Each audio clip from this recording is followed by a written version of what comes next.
The amazing drama you're about to see is a matter of human record. You may believe it or not, but the real people who lived this story, they believe it. They know. They took that one step beyond.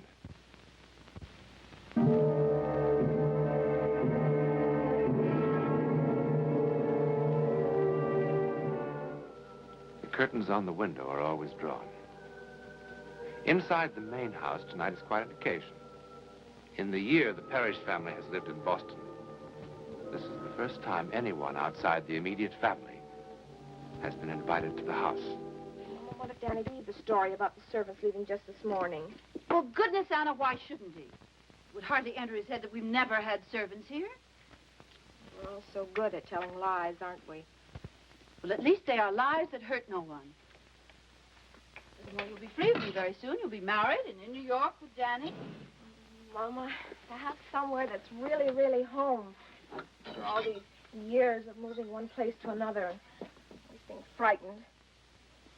Mama, did I tell you what Danny said to me? He said he wanted 6 children. Of course, I just sat there and stammered and blushed. What's that? It's nothing. It's a recipe. You know, Danny even has names for them. Michael and Eric and David for the Margaret, boys. And the... We'll have the Beaujolais with dinner. Yes, Papa. Oh, darling, you better run along upstairs and get ready. Yes. Danny seems to be the kind who never late. Not a second. Life must run like clockwork. That's why I love him. And I love you too, Mama. And I love you too, Papa. Oh, tonight I love the world. Ah! Mama. There seems to be someone in the garden. George, go and see what's happened. You know what has happened. Mama, please, please don't. No one can see into that room. Wash your hands. That'll help. Wash my hands. Will that wash away Jason? I hate him, I hate him, I hate him! Anna!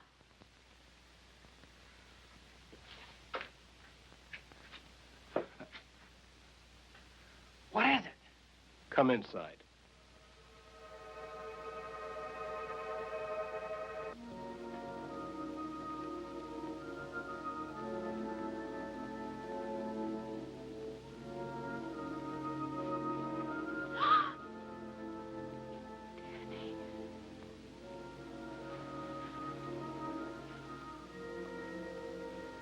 Tell me, what is it? Danny, there is nothing for you to be afraid of. I'd heard stories about it, but I didn't believe them. And then, just now, I saw for myself, sitting in a red velvet chair. That's what was so horrible. In a red velvet chair with a high back, reading a book for all the world like a human being. Oh, no. What I saw didn't belong inside a house. What I saw belonged in the sea. Danny, you're very young. I hope you will have the compassion to understand. Mama, no! He has to know. He is my son. He's Anna's brother. Anna's brother? Danny, It happened before he was born. He was born that way? Danny. It is a disease that is not contagious, nor hereditary. Danny, what Mama says is true. Anna, I can't. Before God, what Mama says is true. Anna, stop All the it. doctors swore it. It's I'm not sorry, hereditary. Anna. I'm Danny, sorry. please don't leave me. Please I don't can't. leave me. Danny! Danny!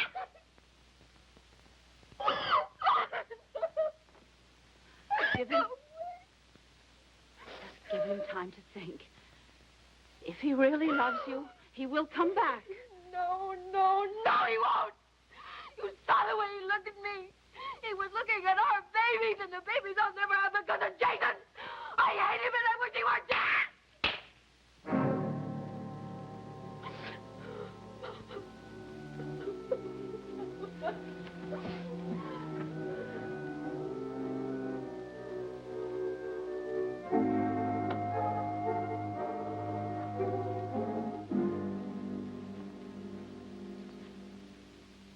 George, I think I shall send Anna away someplace.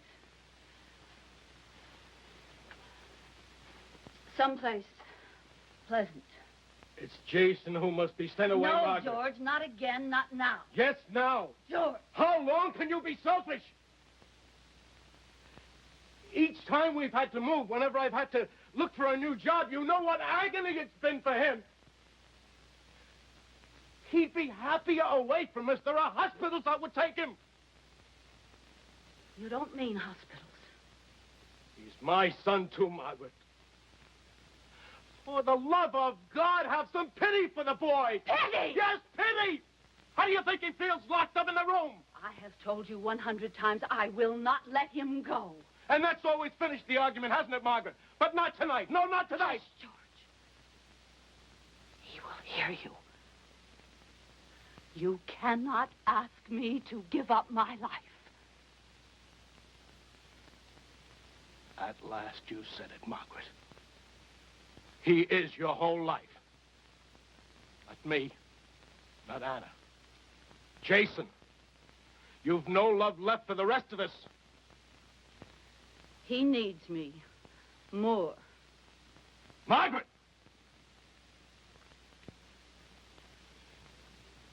I mean what I say. If you don't agree with me now, if you don't agree with me this moment to send Jason away, then I shall leave you.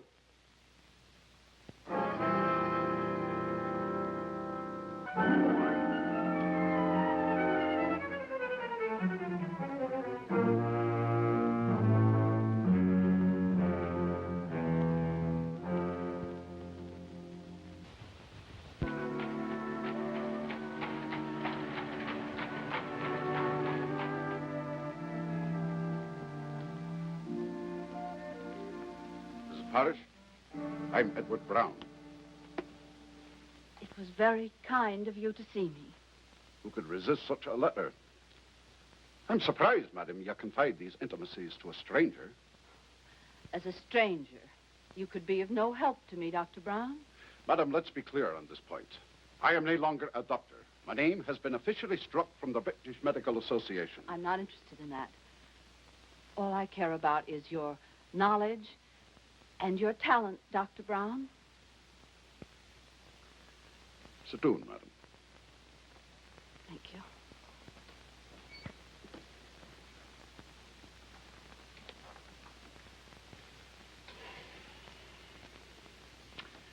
I remember hearing of a few such cases as your son's.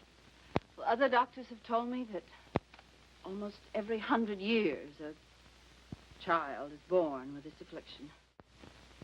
You know, Jason says that he has read a theory that all mankind has evolved from the sea, the cradle of life. But Jason says that perhaps the seed of our beginnings is still with us, and that this is God's way of reminding us that we have not come as far as we would like to think. Cradle of life. Jason sounds a remarkable boy. Madam, why have you come to me? I read of your lecture. Lecture? Lecture indeed. The papers termed it a riot. The police had to be called. Here, this is what interested me. The jeering began when Brown made claims that his so-called mind force could be efficacious in the treatment I of read certain the account, illnesses, madam. I read it. particularly ailments of unknown origin. That's why I came, Dr. Brown. Please, will you be honest with me? Have you been successful? There have been a few cures on many, many failures.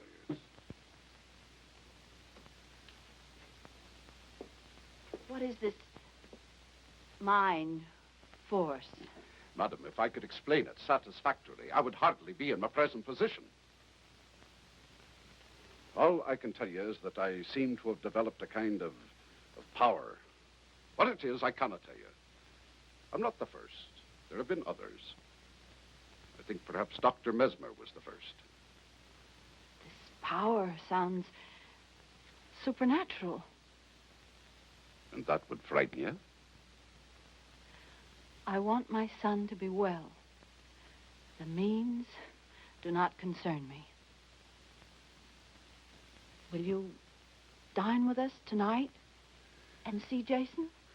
Madam, do I look in such bad need of a meal? I am in such bad need of help. I'm sorry. I thought perhaps another chance of success was vital to you. Madam, I don't believe either one of us could stand another failure.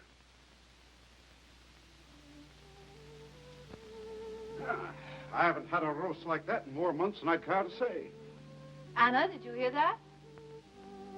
Dr. Brown was complimenting you on your cooking. Mama, Papa wrote that he'd seen Danny in New York. It was just by accident on the street. They didn't even speak. Danny crossed the street. Aye, what can be worse than the loss of love? Except perhaps the loss of belief that it can happen again. If you have finished your coffee, Doctor, I will take you to see Jason. Miss Parrish. You remember at dinner, me talking about my life in England? Part of my beliefs, I was made to look a fool. Many people turned their backs on me, including someone I loved most dearly. But now I'm glad it happened. Now I know there was no real love between us.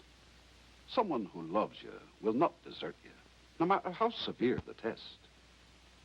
Do you believe that? I don't know. Perhaps I could help you to believe. Come, lass. Come and sit down.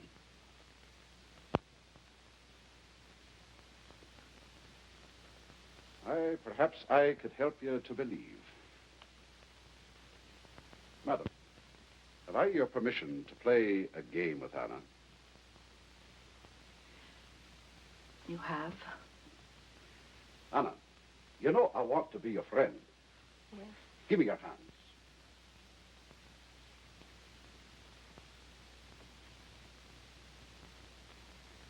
Anna, fix your gaze on a point of light in your ring. Stare at it. Never take your eyes from it. I want you to imagine that I've tied a balloon to your wrist. Imagine that your hand has no weight in it.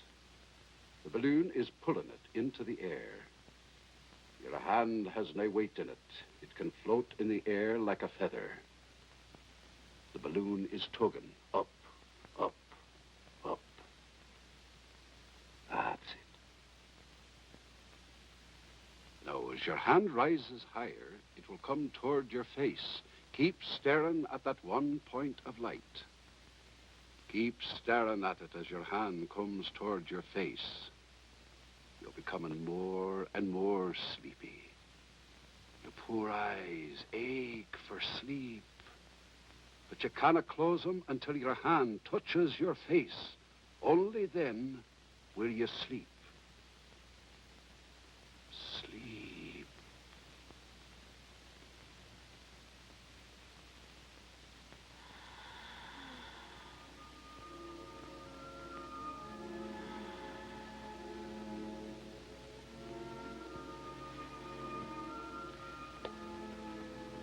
It's easy with someone so eager to escape.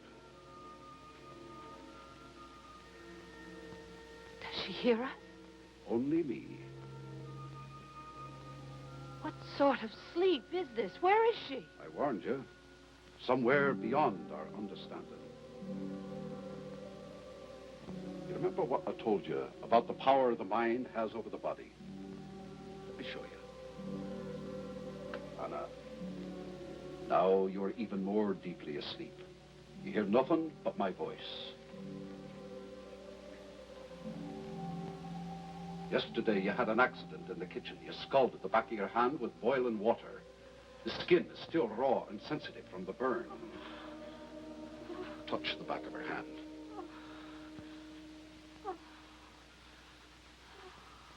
Go on, touch it.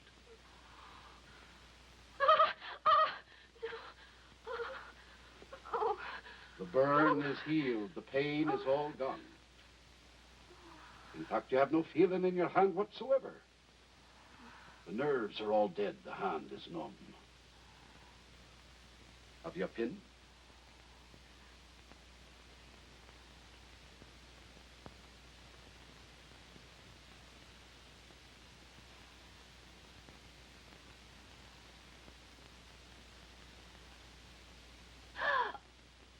It will not bleed.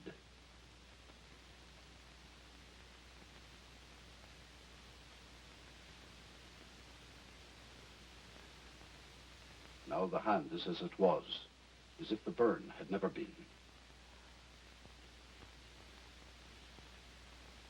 Anna, listen carefully to me.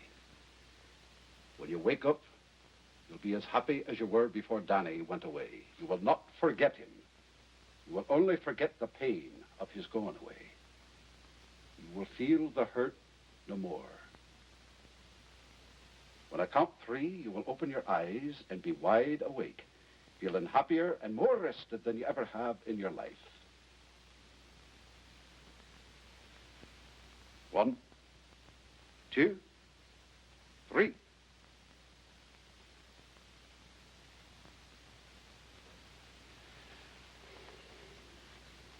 What happened? I was listening to the doctor, and then I...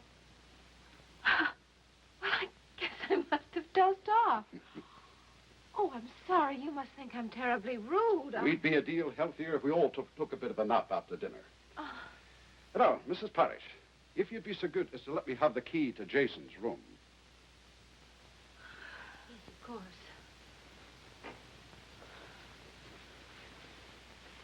Doctor, I think if anyone can help Jason, it's you.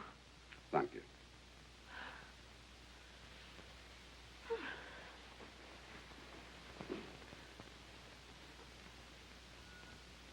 Shouldn't I come with you? You said he was expecting me.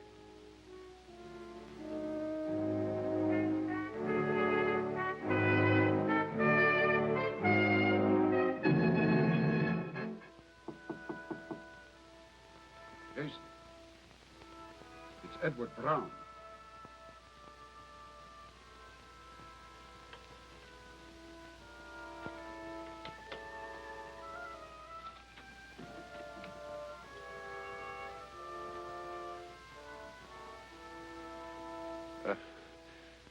My name is Edward Brown. Your mother's kind enough to still call me Dr. Brown, but then I expect you've heard that story. Jason, I feel very much an outcast, too. Will you remember that? I need your cooperation if I'm to be of help. Remember this, too. We'll be dealing with the unknown. How long it will take and to what end, I know no more than you. It may be frightening, even dangerous. And what is worse, futile. Jason, I failed many times. The decision must be yours.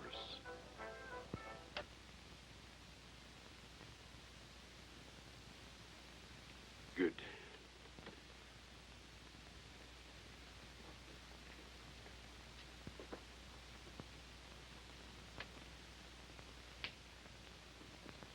Let's waste no more time. Jason, give me your hands.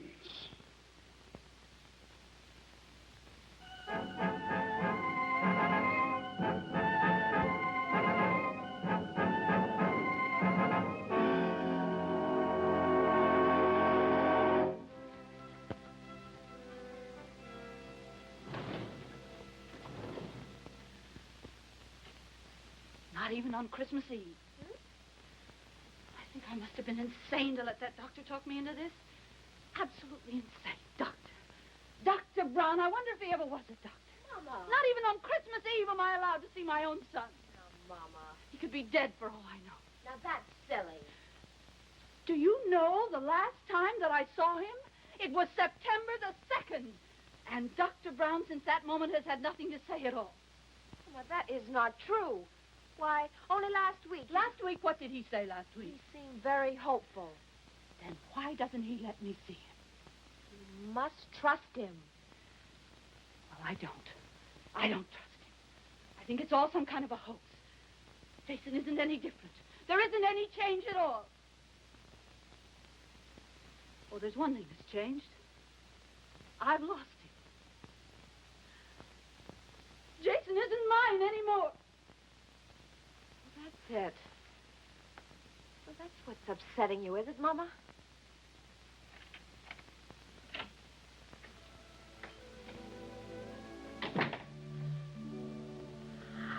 Papa!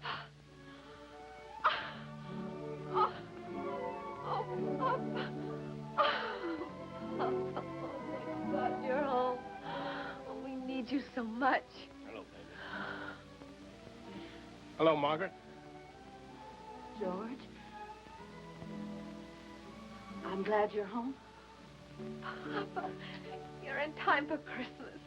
Oh, let me take your hat and coat. George, I am glad you're home, and not just because it's Christmas. I've been so foolish. Margaret, did you actually think our son could be cured by this charlatan's black magic? Papa, Dr. Brown isn't a charlatan. Why, you only have to meet him to see that. Meet him? I want him out of this house right now. Papa. Where is he? He's with Jason. Get him. But, Papa, Get him.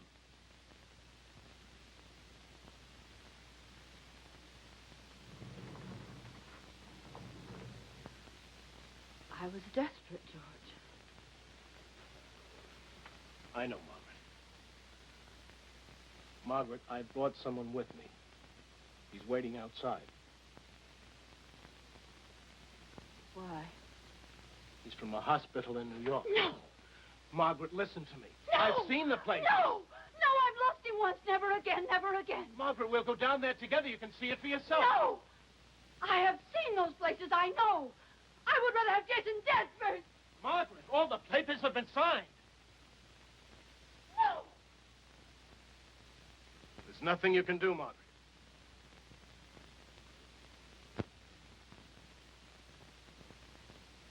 There is. Yes, there is.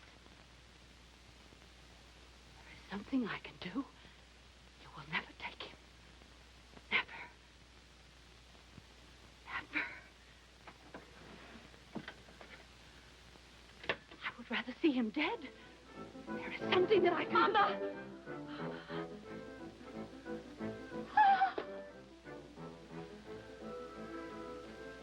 It was Jason's wish to wait till Christmas.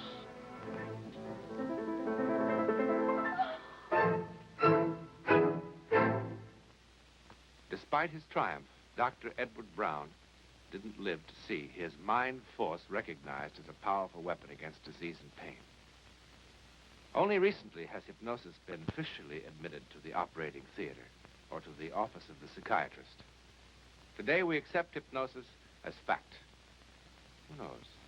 Perhaps tomorrow, telepathy may be fact.